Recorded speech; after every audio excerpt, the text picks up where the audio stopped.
여자들 사이에도 의리가 있다고 믿었는데 여자든 남자든 뒤통수 맞는 데는 예외 없다는 걸 제대로 배웠죠. 뒤통수 세게 맞은 제 사연을 들려드립니다. 저는 대학교 때 사귀던 남자친구와 결혼했습니다. 학교 다닐 때 저희는 꽤 유명한 CC였어요. 남편이 워낙 키도 크고 인물도 좋아서 주목을 받기도 했지만 성격이 정말 좋았거든요. 남자 선후배 사이에서도 인기가 많았으니 여자들 사이에서도 난리였죠. 제 남편은 대학 시절 소위 말하는 킹카였어요. 그러니 그런 사람과 사귀는 저는 당연히 주위에 부러움을 샀어요. 처음엔 어딜 가든 시선을 끄는 그에게 불안감도 느꼈지만 나중에 저도 그 시선을 즐기게 됐죠. 왜냐하면 그 사람은 어떤 유혹에도 굳건한 믿음을 보여줬거든요.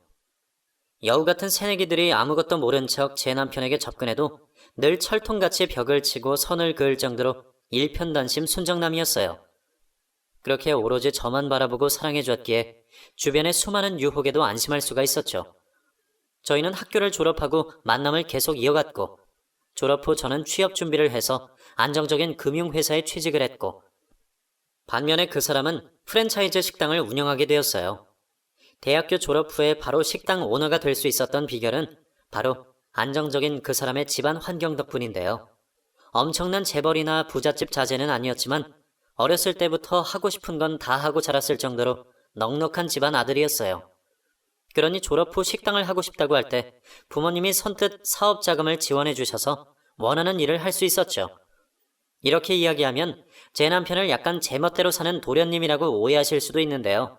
전혀 아니에요. 오히려 넉넉한 집안 환경에도 불구하고 대학 시절 내내 식당 아르바이트를 할 정도로 성실한 사람이에요. 누가 봐도 몸이 고되고 힘든 식당 일을 쉬지 않고 꼬박꼬박 나가더라고요. 물론 돈 때문에 일하는 건 아니었어요. 나중에 자기가 할 사업을 위해 그렇게 차근차근 준비를 하고 있었던 거죠.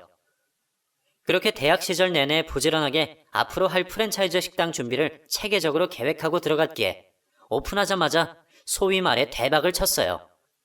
사실 말이 쉽지 이런 식당 열의 아홉은 망한다고 하잖아요. 얼마나 성실하게 준비를 했던지 한 달도 지나지 않아 외부에서 성지순례를 올 정도로 그 지역 유명 맛집이 되었죠. 그 사람은 대학 시절 내내 늘 자기의 꿈이 백종원 아저씨처럼 전문 프랜차이즈 식당을 운영하는 거라고 말했어요.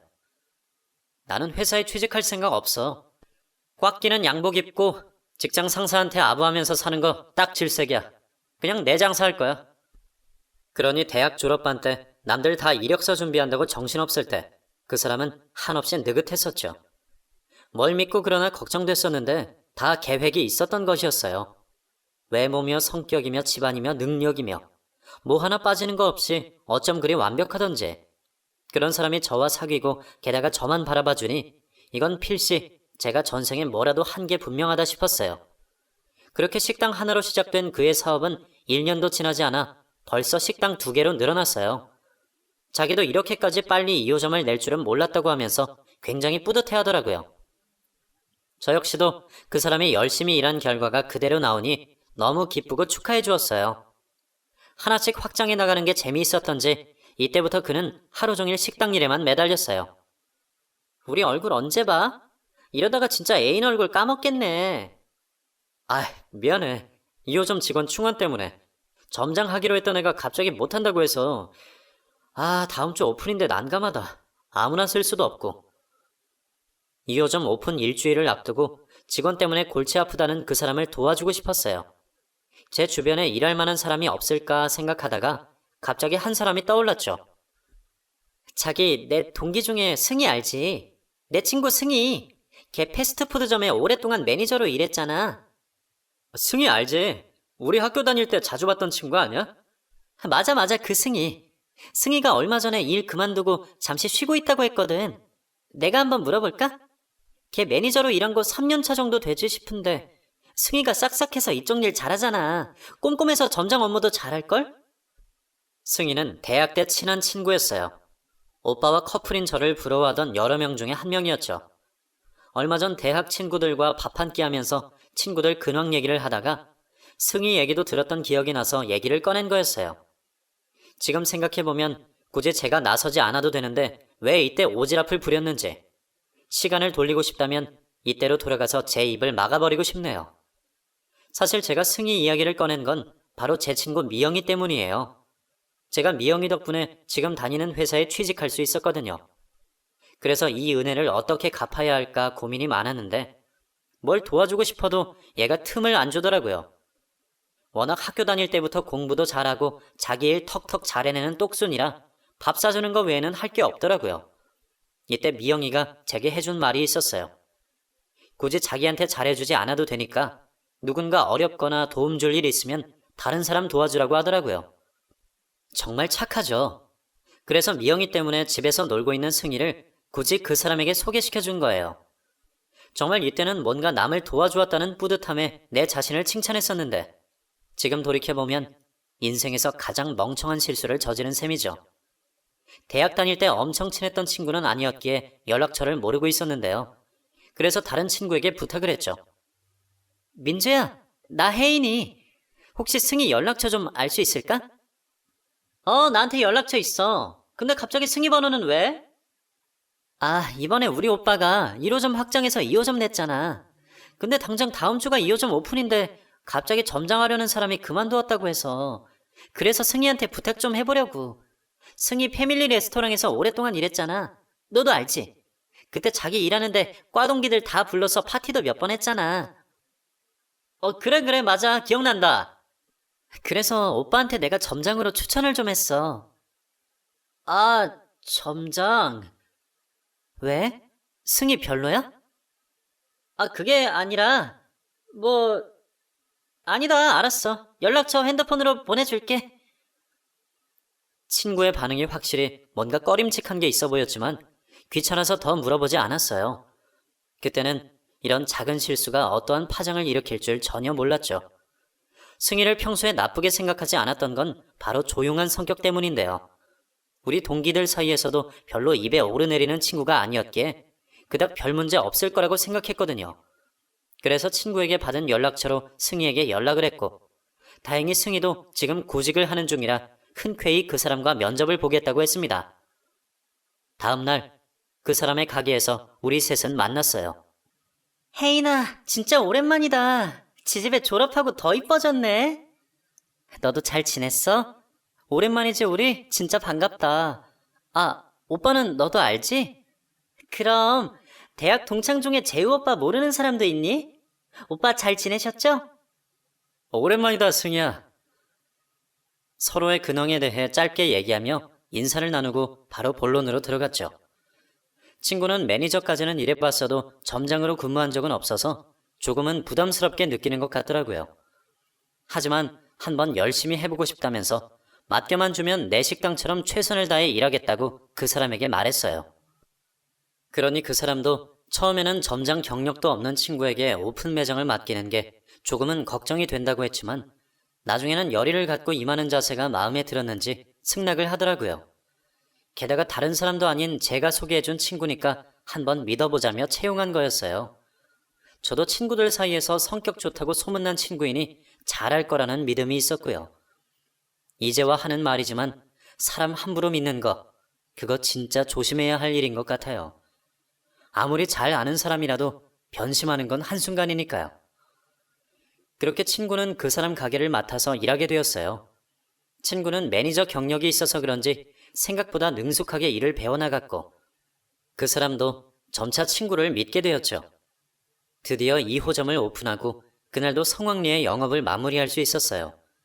손님이 물밀듯 들이닥치고 길가에 대기줄이 생길 정도로 호황이었죠. 그 사람은 정말 만족해했고 저도 그가 하는 일이 잘 돼서 정말 기뻤어요. 마감까지 하고 나니 밤 10시. 오빠, 오픈 대성공인 것 같아. 정말 축하해. 그래, 혜인이 네가 여러모로 신경 써줘서 문제없이 오픈할 수 있었어. 너 덕분이야. 다 오빠가 했지 뭐. 승희야, 너도 오늘 힘들었지? 그래, 백점장. 오늘 정말 고생 많았어. 아니에요. 오픈 잘해서 다행이에요. 가게 문을 닫고 그 사람은 저를 집까지 데려다 주었죠. 집 앞에 도착해 내리려고 하는데 그가 갑자기 저를 잡았어요. 혜인아, 오늘 정말 고마워. 고맙긴. 내가 한 게 뭐 있다고. 오빠가 힘들었지. 아니야. 내가 여기까지 올 수 있었던 건 네가 있었기 때문이야. 언제나 내 편이 돼줘서 정말 고마워. 그동안 내가 너무 바빴지? 너한테 소홀하게 군 것 같아서 미안해. 이제 2호점 성공리에 오픈했으니까 앞으로 시간 좀 많이 날 거야. 됐어, 미안하긴. 솔직히 섭섭한 것도 어느 정도 있지만 그래도 오빠가 뭐 노느라 바빴나? 일하느라 바빴지. 혜인아, 나 더 이상 못 참겠다. 이참에 그냥 말할게. 우리 결혼하자. 사실 2호점 안정적으로 자리 잡으면 너한테 프로포즈 하려고 했는데 오늘 성공적으로 오픈했고 또 지금 분위기에서 말하고 싶어. 앞으로 평생 내 편이 되어줄래? 그가 잡은 손을 놓자 제 손에는 반지가 있었어요. 바로 프로포즈 반지였죠. 저는 어쩔 줄 몰라 눈물이 흘렀어요. 솔직히 그 사람이랑 사귀면서 막연히 결혼을 꿈꿔오긴 했는데요. 그래도 이렇게 진심이 담긴 프로포즈를 받으니 짜릿하더라고요. 그 순간에는 정말 대학 때부터 지금까지 그와 함께했던 순간들이 떠올랐죠. 왜 아무 말 없어? 나랑 결혼할 거지? 너 안 한다고 해도 내가 안 놓아줄 거야? 안 하긴 왜 안 해? 결혼할 거야. 할 거라고. 고마워, 혜인아. 나 선택한 거 후회하지 않게 내가 정말 잘할게. 솔직히 앞으로 2호점도 잘 되고 그래서 3호점, 4호점 가게 확장하면 지금보다 더 바빠질 수도 있겠지만 이거 하나만 알아주었으면 해. 내 전부는 너라는 것을. 내가 일하는 시간 외에도 모든 내 시간을 너한테만 신경 쓸게. 사랑해. 그렇게 우리는 8년의 연애 끝에 결혼을 하게 되었어요. 4월의 화창한 일요일, 저의 결혼식을 축하해주기 위해 친구들이 모였죠. 대학에서 꽤나 유명한 커플이었기에 과 동기들이 모두 참석해서 저희의 결혼을 진심으로 축하해 주었어요. 혜인아, 드레스 너무 이쁘다. 결혼해서 잘 살아야 해. 드레스가 신부 얼굴을 못 따라오는구만. 재호 선배랑 행복해. 친구들은 축하 한마디씩 하며 내일처럼 기뻐해줬죠. 한창 기념 촬영도 하고 정신없는데 승희도 축하해준다고 왔더라고요. 근데 이상하게도 저랑 비슷한 흰색 드레스를 입고 왔더라고요. 원래 결혼식 참석할 때 신부 배려해서 흰색 옷은 안 입잖아요. 당연히 기분이 나쁘긴 했지만 그래도 한 번뿐인 결혼식에 괜히 이런 일로 얼굴 붉히고 싶지 않아 모른 척하고 슬쩍 떠봤어요. 혜인아, 결혼 축하해. 아, 승희 왔구나. 와줘서 고마워. 근데 오늘 드레스 이쁘네. 어디서 산 거야? 아, 미안. 내가 다른 옷 입으려고 꺼내놨는데 커피 먹다 흘려서. 내가 드레스가 이거 외에 마땅한 게 없어서. 혹시 화났어? 화는 무슨. 너 내가 이런 걸로 화내는 그런 쪼잔한 사람으로 보이냐? 됐어. 내 결혼식에 참석해준 것만으로도 내가 너한테 고마워해야지. 온 김에 식사 맛있게 하고 가. 승희는 저와 기념 촬영을 하고 결혼식장으로 가 있는다고 나갔는데 승희가 자리를 비우자 친구들이 다가와 얘기를 꺼냈어요. 승희가 재우 오빠 가게에서 일한다던데 정말 맞아? 2호점 점장으로 일해. 오빠가 승희 일 잘한다고 칭찬을 많이 해. 일이야 잘하겠지. 근데 너 승희 왜 저번 직장 그만두었는지 알고서 하는 말이야? 아니? 왜? 무슨 일인데? 걔 저번에 다니던 직장에서 상사랑 바람나서 일 그만뒀대. 그 상사가 유부남이었는데 나중에 아내가 어떻게 알았는지 직장에 찾아와서 승희 머리채 잡고 아주 난리도 아니었대. 참고로 이거 소문 아니다. 내 사촌 동생이 승희 일하는 곳에서 알바해서 직접 봤대. 친구가 해주는 얘기를 듣는 순간 저는 경직되고 말았죠. 야, 오늘같이 좋은 날 너는 왜 그런 얘기를 하냐? 어머, 나도 참 미안해 혜인아. 그런 소리 들리길래 나도 모르게 눈치 없이 얘기했네. 그래, 다른 사람은 몰라도 재우 선배는 안 그럴 거야. 내가 괜한 소리 한 것 같네. 미안, 그냥 잊어버려. 알았지? 이미 들어버린 말이 잊혀질까요? 더군다나 승희가 상간녀였다는 얘기는 정말 놀랄만한 얘기였어요. 친구에게 그 소리를 들으니 갑자기 가게 마감 시간에 단둘이 일하는 일이 잦은 게 생각이 났어요. 그제서야 내가 괜한 짓을 했나 싶어 경직된 얼굴로 생각에 잠겼는데 그때 결혼식이 시작된다는 소리가 들려왔어요. 친구들은 자리로 이동하고 혼자 있는 동안 별의 별 생각이 다 들었어요. 드디어 결혼식장으로 들어서 그 사람과 함께 무대 앞에 섰을 때 그래, 그럴 리 없지. 승희는 몰라도 오빠는 그럴 사람 아닌걸. 불안해하지 말자. 오늘은 나를 위한 날이야. 하고 생각을 정리했어요. 설마 그럴 리 없을 거라고 단정했죠. 그때라도 친구를 그만두게 했어야 했는데 지금에 와서 후회해봤자 이미 늦은 일일 뿐이죠. 그렇게 결혼식을 올린 후에 저희는 하와이로 신혼여행을 갔다 왔어요. 조금 급하게 한 결혼이라 신혼여행 후에는 이것저것 신혼집을 손보고 짐 정리를 하느라 정신이 없었죠. 그래서 잠깐이나마 친구가 승희에 관해 해준 말을 잊고 살았어요. 게다가 그 사람과의 신혼은 너무 행복했기에 다른 것에 신경 쓸 수가 없었어요. 결혼하고 나면 사람이 다들 변한다던데 그 사람은 그러지 않았어요. 여전히 저를 공주님처럼 위해주고 신경 써줬고요. 하지만 완벽한 그에게도 한 가지 아쉬운 게 있다면 귀가 시간이 늦는다는 거였어요. 물론 제 남편이 9시에 출근하고 6시에 퇴근하는 회사원이 아니라는 사실을 알지만 그래도 매번 밤 10시 넘어서 집에 들어오니 괜히 애가 타더라고요. 가게 손님이 많으면 늦게까지 정리를 해야 한다고 들었지만 왠지 모르게 그날은 기다림에 지쳐 전화를 걸었어요. 뚜루루 전화를 받았는데 말이 없고 여자 웃음소리만 났어요. 여보세요? 오빠? 나야. 집에 언제 와? 마감까지 하고 오게? 마감은 승희한테 시키면 되잖아. 그럴 거야. 곧 갈게. 가게 일 때문에 백점장이랑 얘기한다고. 조금만 기다려. 알았어. 어서 와. 전화를 끊었지만 자꾸 이상한 생각이 들었어요. 아까 들린 여자 웃음소리가 너무 가까이 들렸거든요. 마치 바로 옆에서 나는 것처럼. 그때 갑자기 결혼식장에서 들었던 승희의 얘기가 떠올랐어요. 한동안 행복한 신혼생활로 인해 그 얘기를 잊고 살았는데 갑자기 여자 웃음소리를 들으니 혹시나 설마 라는 생각이 머릿속에서 사라지지 않더라고요. 당연히 가만히 있을 수가 없었어요. 바로 옷을 갈아입고 가게로 차를 몰았습니다. 알 수 없는 불안감에 정신없이 2호점으로 갔죠. 주차를 하자마자 가게로 뛰어들어갔더니 가게 안에는 직원들이 모두 모여서 회식을 하고 있었어요. 어머, 사모님 언제 오셨어요? 안녕하세요. 인사하는 직원들 사이로 그 사람이 놀란 눈으로 저를 쳐다봤죠. 당신 어쩐 일이야? 연락도 없이? 자기 바쁜 것 같아서 기다리기 심심하고 해서 와봤어. 혜인아, 어서 와. 여기 앉아. 승희가 제 자리를 마련해줬고 저는 엉거주춤 앉았죠. 회식이라서 그렇게 웃음소리가 들렸구나 싶어 헛웃음이 났어요. 혼자 온갖 상상의 나래를 펼치며 허겁지겁 온 제가 너무 바보 같았죠. 여전히 남편은 저에게 다정다감했고 저만 바라보는데 저 혼자 불안했던 거였어요. 친구도 제가 사모님이라는 걸 의식하는지 직원들 앞에서 더 깍듯이 대해주는 걸 보며 이제 이러지 말자 생각했어요. 괜한 오해는 저를 더 힘들게 할 뿐이었죠. 한번 이렇게 아니라는 것을 제 눈으로 확인하고 나니 그 후로는 한동안 남편을 의심하지 않고 마음을 편하게 지냈습니다. 그러던 얼마 후 오랜만에 단짝 친구가 연락이 왔어요. 같이 쇼핑하고 맛있는 것도 먹기로 했죠. 백화점에서 만나 이것저것 구경도 예쁜 건 사기도 하면서 시간을 보냈어요. 한참 구경 후에 커피숍에 앉아서 시원한 음료를 마시며 얘기를 나눴죠. 승희랑은 별일 없어? 잘 지내고 있지. 승희 일 잘하잖아. 가게에서도 무리 없이 잘하나 봐. 너도 재우 오빠랑 별일 없는 거지?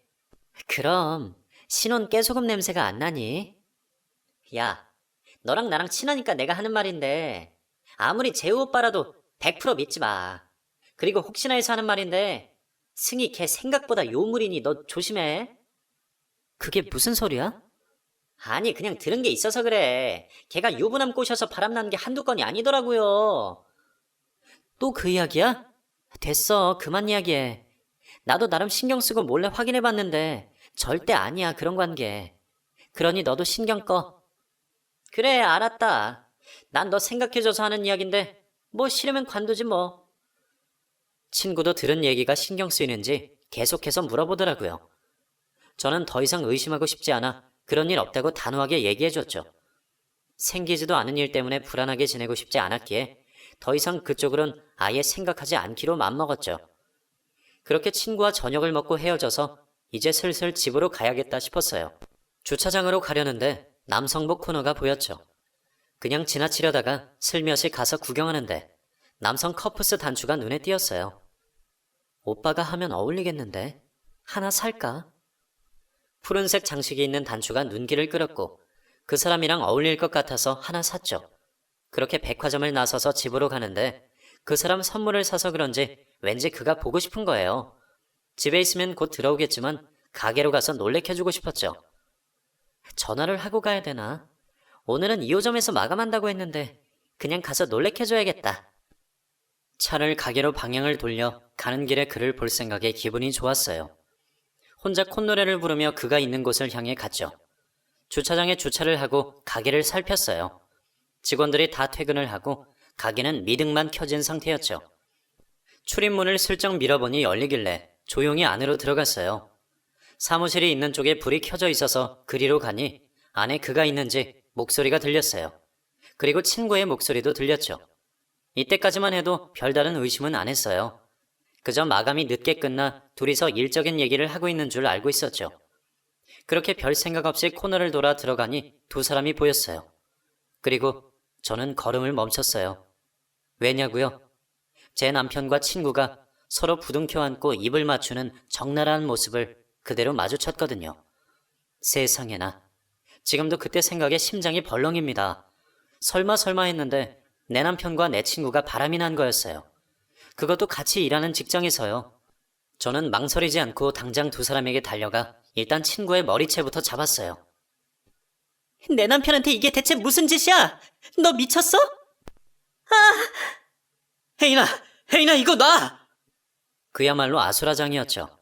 소리 지르는 친구, 그 친구의 머리채를 흔드는 나를 말리는 남편. 이 상황에서도 끝까지 그 친구를 보호하는 남편을 보니 기가 찼어요. 너무 화가 나서 친구의 머리채를 잡고 그대로 바닥으로 냅다 꽂았어요. 그리고 정면으로 제 남편의 얼굴을 마주했죠. 남편의 입술에는 그 더러운 친구의 립스틱이 잔뜩 발라져 있더군요. 오늘 아침에도 나하고 그 입술로 입을 맞췄는데 어떻게 사람이 이럴 수 있는지 저는 얼굴을 일그러뜨리며 남편을 따귀를 있는 힘껏 쳐올렸어요. 그러곤 발길을 돌렸죠. 집으로 와서 해명해. 한마디 던지고 거길 나왔어요. 다리에 힘이 풀려서 쓰러질 것 같았거든요. 그렇게 믿었던 남편과 친구였는데 결국엔 남들 다 얘기하는 그 정도밖에 안 되는 사람들이었더니 쫓아오지도 않는 두 사람을 뒤로하고 집을 왔습니다. 침대에 쓰러져 눈물만 흘렸죠. 집에 들어온 그 사람은 누워있는 제 앞에 무릎을 꿇고 빌었어요. 혜인아, 네가 생각하는 그런 사이 아니야. 오해야. 오해? 무슨 오해? 아무 사이도 아닌 사람이랑 키스하냐? 집에서는 나랑 키스하고 가게에서는 승희랑 키스해? 불결해 진짜. 승희가 갑자기 달려드는 바람에 어쩔 수가. 나도 당한 거라고. 승희? 백점장이 갑자기 승희가 됐어? 둘이 엄청 가까워졌네? 용서 못해 진짜. 혜인아, 내가 당장 정리할게. 정리? 어떤 정리? 관계 정리? 혜인아, 내가 정말 죽을 죄를 졌다. 근데 승희가 완전 마음먹고 덤비는데 나라고 어쩌겠어. 나 알잖아. 진짜 몇십 년을 너만 바라본 거. 절대로 네가 생각하는 그런 거 아니야. 정말이야, 믿어줘. 그때 승희에게서 전화가 왔어요. 여보세요? 혜인아, 정말 미안해. 내가 미쳤었나 봐. 미안? 네가 그러고도 친구니? 인간이니? 주변에서 아무리 너에 대해 안 좋게 이야기해도 난 너 믿었어. 근데 이렇게 뒤통수를 치니? 내가 정말 죽을 죄를 졌다. 선배는 아무 잘못 없어. 내가 실수한 거야. 저렇게 이야기하면서 펑펑 울더군요. 개쌍욕이 나올 것 같았지만 가까스로 참고 너 같은 애를 친구라고 생각하고 곁에 둔 내가 병신이다. 너 내가 경고하는데 내 남편은 물론이고 내 앞에도 두 번 다시 나타나지 마. 어떻게 은혜를 원수로 갚니? 네가 아무리 유부남만 꼬시는 취미가 있다고 해도 나한테 이러면 안 되지.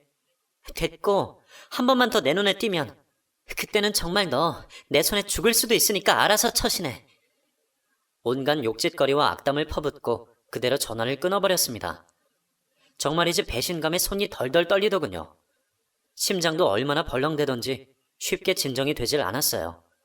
남편은 계속해서 무릎을 꿇고 잘못했다고 싹싹 빌고 있었어요. 정말 그 긴 연애할 때도 여자 문제로 속 썩인 적 한 번 없던 남편이었기에 저는 충격에서 빠져나올 수가 없었어요. 처음에는 그런 유혹에 넘어간 남편에게 화가 나고 꼴도 보기 싫었어요. 하지만 시간이 지날수록 승희 그 기집애가 정말 마음먹고 대놓고 덤비는데 어떤 남자라도 당할 재간이 없겠다는 생각이 드는 거예요.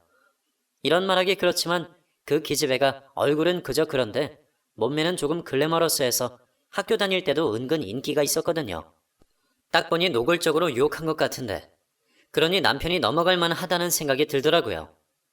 사실 지금 생각해보면 손뼉도 마주쳐야 소리가 난다고 하잖아요.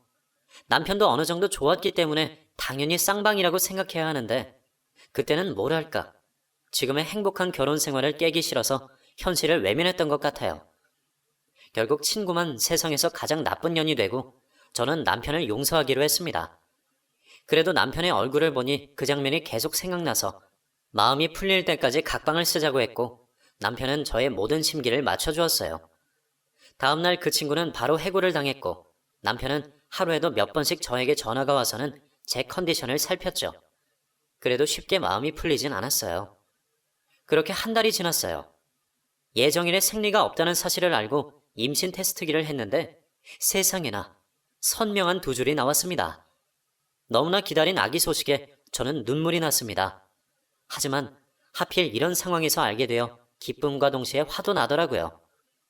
정말 그 일만 없었더라면 완벽했을 우리 가정. 하지만 아이가 생긴 이상 더 이상 남편에 대한 미운 감정을 가지고 갈 수만은 없었어요.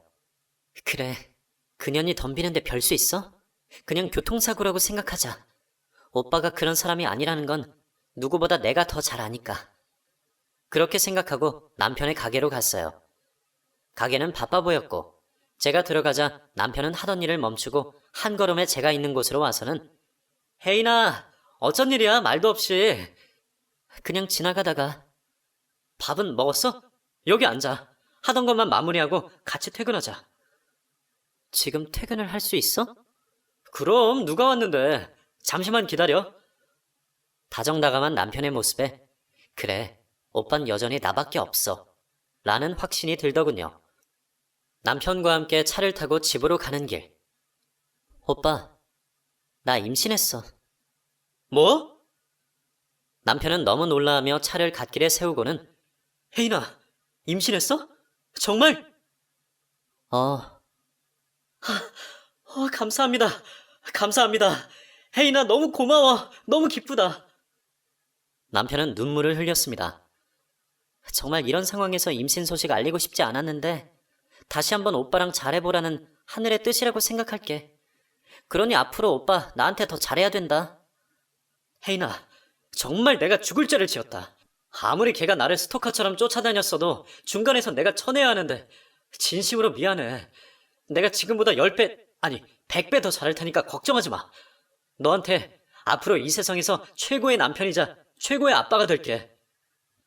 남편의 진심 어린 사과와 앞으로 더 잘하겠다는 말을 들으니 다시 믿음이 가더라고요. 잘 울지 않는 사람이 눈물까지 글썽거리면서 임신 사실을 기뻐하니 저도 이 사람을 용서하고 다시 예전으로 돌아가기로 완전히 마음먹었습니다. 저의 임신 소식에 양가에서는 난리가 났고 집안 분위기도 완전히 바뀌어 버렸어요. 새로운 생명이 주는 기쁨과 희망은 정말 말로 다 표현 못할 일이었어요. 그렇게 저는 하루하루를 남편의 극진한 대우와 온갖 관심과 사랑을 받으며 보냈습니다. 산부인과에서 임신 12주라는 이야기를 듣고 아기 초음파를 보니 정말로 실감이 나더군요. 하지만 아직 15주가 안정기가 될 때까지는 조심하라고 했습니다. 그날은 절친이 임신을 축하한다며 점심을 사주기로 한 날이었어요. 그동안 못했던 이야기를 하느라 시간 가는 줄 모르고 친구와 함께 있다가 시계를 보니 벌써 저녁 시간이었어요. 벌써 시간이 이렇게 됐네. 우리 집에 가서 오빠랑 같이 저녁 먹고 가. 그럴까? 오랜만에 재우 오빠 얼굴도 보고. 그렇게 친구와 함께 집에서 저녁을 먹으려고 남편에게 연락을 했더니 남편은 가게 마감이 조금 늦을 것 같아서 둘이서 먼저 먹고 있으라고 하더군요. 하필이면 오늘 마감이라 조금 늦는다네. 우리끼리 먼저 가 있자. 그럼 그러지 말고 우리 먹을 거 사가지고 오빠 가게 가서 같이 먹지 뭐. 그럴까 그럼? 저는 평소 남편이 좋아하는 초밥을 사가지고 친구와 함께 남편의 가게로 갔습니다. 그런데 마감을 한다고 늦는다고 했던 남편은 가게에 없었고 가게 문도 닫혀있더군요. 뭔지 모를 불안감이 엄습해왔고 생각하고 싶지 않았지만 과거의 일이 떠오르면서 저는 또 심장이 미친 듯이 뛰었습니다. 어긋났나? 집으로 간 건가? 근데 안에 불이 켜져 있는 것 같은데? 그러고 보니 주방 안쪽에 불이 켜져 있는 것이 보였어요. 가게에 붙어 서서 그쪽을 바라보는데 저는 제 눈을 의심했습니다. 승희. 가게 안에서 보이는 건 승희였어요. 저는 너무 놀라서 아무 말도 할 수가 없었고 과거 사건을 다 아는 친구도 놀라서 미친, 전현이 왜 저기 있어? 하고 난리가 났어요. 친구는 가게 문을 미친 듯이 두드렸고 깜짝 놀란 남편과 승희가 쳐다보더군요. 저는 들고 있던 초밥 가방을 바닥에 떨어뜨리고 저도 바닥에 털썩 주저앉았습니다. 하염없이 눈물만 흘렀습니다. 그렇게 믿었는데 한순간의 교통사고가 아니었어요. 일방적으로 남편이 당한 거라고 생각했는데 그게 아니었어요. 너무 화가 났고 배신감에 치를 떨었습니다. 사색이 되어 나온 남편이 혜인아, 그게... 닥쳐. 넌 인간도 아니야. 제 옆에 있던 친구가 눈이 돌아가서 남편을 때렸고 미쳤어요? 지금 임신한 와이프를 두고 전현이랑 아직도 불륜짓거리 하고 있었던 거예요? 남편은 맞으면서도 아무 말이 없었습니다. 친구가 가게 안으로 성큼성큼 들어가서 상간녀 머리채를 잡았어요. 온갖 쌍욕을 퍼부으며 소리를 질렀고 저는 바닥에 앉아서 하염없이 눈물만 흘렸습니다. 불쌍한 내 아기. 배를 만지며 그렇게 한참을 울기만 했습니다. 저는 도저히 남편을 용서할 수 없었어요. 2번씩이나 배신을 당하고 나니 정말 모든 것이 너덜너덜해지더군요. 저는 이혼을 하기로 했고 아이는 제가 키우기로 했습니다. 남편이 매달렸지만 저는 그날 저녁 바로 짐을 싸서 친정으로 갔어요. 저희 친정에서는 난리가 났고 남편이 찾아와서 무릎 꿇고 용서를 빌었지만 저는 받아주지 않았습니다. 며칠이 지나도록 남편이 찾아왔지만 저는 완강했고 친정엄마가 뱃속의 아이를 생각해서 한 번만 용서하라고 했지만 제 눈으로 2번씩이나 불륜의 현장을 본 이상 저는 도저히 그 인간 얼굴을 보고 있을 자신이 없었습니다. 더군다나 내 아기를 그런 아빠 밑에서 키우고 싶지도 않았어요. 그날 저녁 배가 찢어질 듯이 아파서 식은땀이 날 정도로 침대에서 뒹굴거리다가 응급실로 가게 되었는데 거기서 들은 소식은 아기가 유산되었다는 것이었어요. 지금도 그때를 생각하면 심장이 찢기는 것 같습니다. 불쌍한 내 아기. 태어나서 그렇게 많이 울어본 건 그날이 처음이었어요. 어떻게 소식을 듣고 남편이 응급실로 찾아왔더군요. 저는 그제서야 눈이 돌아갔고 남편의 따귀를 때리며 욕을 했습니다. 내 인생에서 꺼지라고, 지옥이나 떨어지라고, 너 같은 건 살면 안 된다고. 주변의 사람들이 다 쳐다봤지만 저는 정신없이 남편을 때리고 폭언을 했습니다. 옆에서 친정엄마는 저를 말리며 많이 우셨어요. 그렇게 저는 이혼했습니다. 정말 지옥 같은 결혼 생활이었고 세상에서 가장 사랑했던 그 남자는 세상에서 가장 증오하는 남자가 되었어요. 그렇게 1년이라는 시간이 지나고 들려오는 소식은 저를 2번 죽게 했습니다. 남편의 상간녀. 저를 이혼시킨 그 친구가 다른 남자와 결혼을 한다는 소식이었어요. 저와 이혼하고 남편과 잘 사는 줄만 알았었는데 둘은 얼마 가지 못하고 헤어졌다고 하더군요. 남편은 저에 대한 죄책감 때문에 폐인처럼 살고 있다고, 하던 가게도 망해서 빚더미에 앉고 매일 술로 살고 있다고 했습니다. 다 인과응보라고 생각해요. 그런 남편을 버리고 자기보다 10살이나 많은 어떤 남자를 만나서 곧 결혼할 거라고 친구들 사이에서 소문이 돌기 시작했어요. 다들 저와의 문제를 알고 있던 터라 저한테는 쉬쉬했지만 절친으로부터 들은 그 소식에 저는 정말 이가 갈렸습니다. 그래서 저는 그 친구의 남편이 될 남자를 뺏기로 결심했어요. 상권 중심가에서 큰 스크린 골프장을 가지고 있다는 그 남자를 유혹하기 위해서 저는 절친과 함께 스크린을 배우기 시작했고 회원권을 구매해서 그 남자와 동선을 맞추기 위해 노력했어요. 그런데 알고 보니 절친이 한 달이 걸쳐서 아는 부동산 사장님과 그 남자가 친구라는 소식에 절친이 자리를 마련해 주었습니다. 넷이서 술 한잔을 하면서 친해졌고 그 다음부터는 골프를 빌미로 4명이서 라운딩을 자주 나갔어요. 우리는 꽤 많이 친해졌고 그러던 어느 날 김 사장님, 오늘 저랑 한잔 어떠세요? 저는 대놓고 남자를 유혹했습니다. 우리 둘이? 네, 저도 사업 구상하고 있는데 사장님한테 조언도 좀 얻고요. 나야 좋지. 그럼 오늘 저녁 9시에 봬요. 제가 자주 가는 바가 있는데 분위기가 아주 좋아요. 라운딩을 나갈 때마다 저를 위에서부터 아래까지 훑어보는 그의 시선을 늘 느끼고 있었던 터라 조금만 노력하면 바로 넘어오겠다 싶더군요. 참 남자들이란 나이에 상관없이 그저 낯선 여자면 다 좋은가 봅니다. 전 남편 생각이 나면서 미친 듯이 분노가 끓었지만 상간녀에게 복수하기 위해 참았습니다. 그날 저녁 저는 몸에 쫙 붙는 미니 원피스를 입고 그 남자를 만나러 나갔어요. 저를 보자마자 눈이 휘둥그레해져서는 입을 못 다물더군요. 한 잔 두 잔 술잔을 기울이며 간간히 살짝 터치를 했더니 그 남자는 저에게 아니 이렇게 아름다운 여자가 왜 아직 혼자야? 그러게요. 괜찮은 사람들은 다 임자가 있더라고요. 사장님도 봐요. 임자가 있잖아요.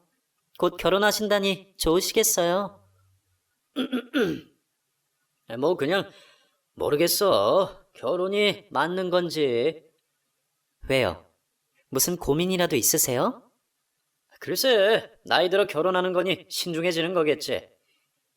그렇죠. 남자든 여자든 배우자를 잘 만나야 하는 거잖아요. 저번부터 물어보고 싶었는데 혜인 씨는 왜 이혼한 거야? 이런 질문 실례인가? 전 남편이 저 몰래 친구랑 바람이 났더라고요. 아이고 저런, 내가 괜한 걸 물어봤네. 이때다 싶어서 저는 그 남자에게 더 술을 먹였고 거의 만취가 될 즈음 대리기사를 불러 호텔로 갔습니다.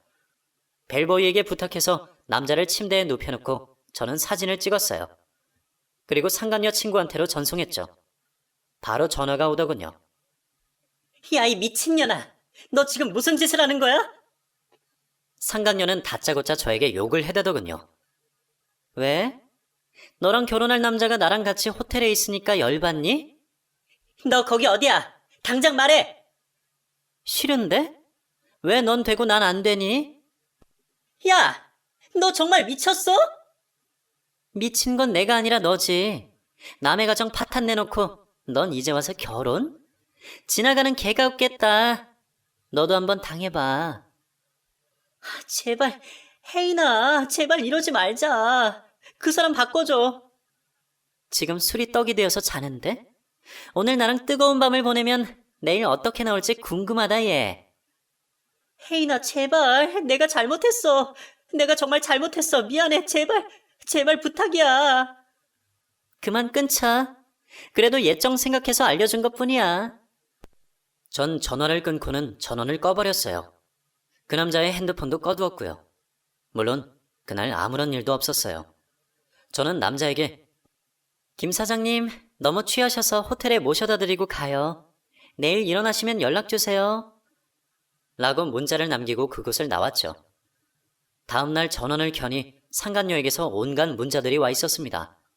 욕부터 시작해서 용서까지 구구절절.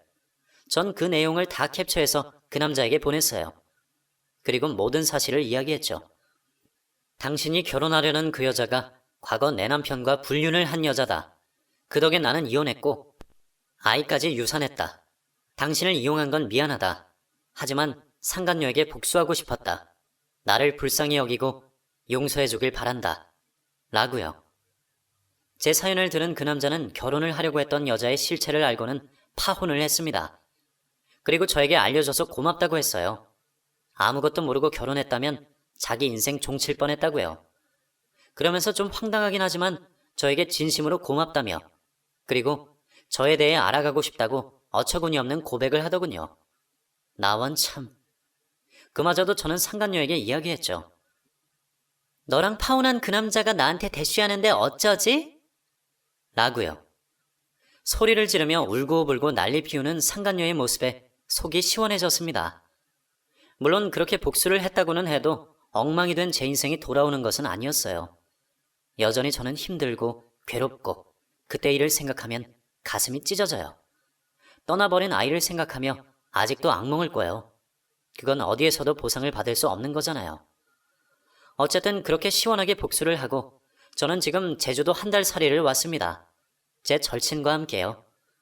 이곳에서 다 잊고 새롭게 출발하고 싶어요.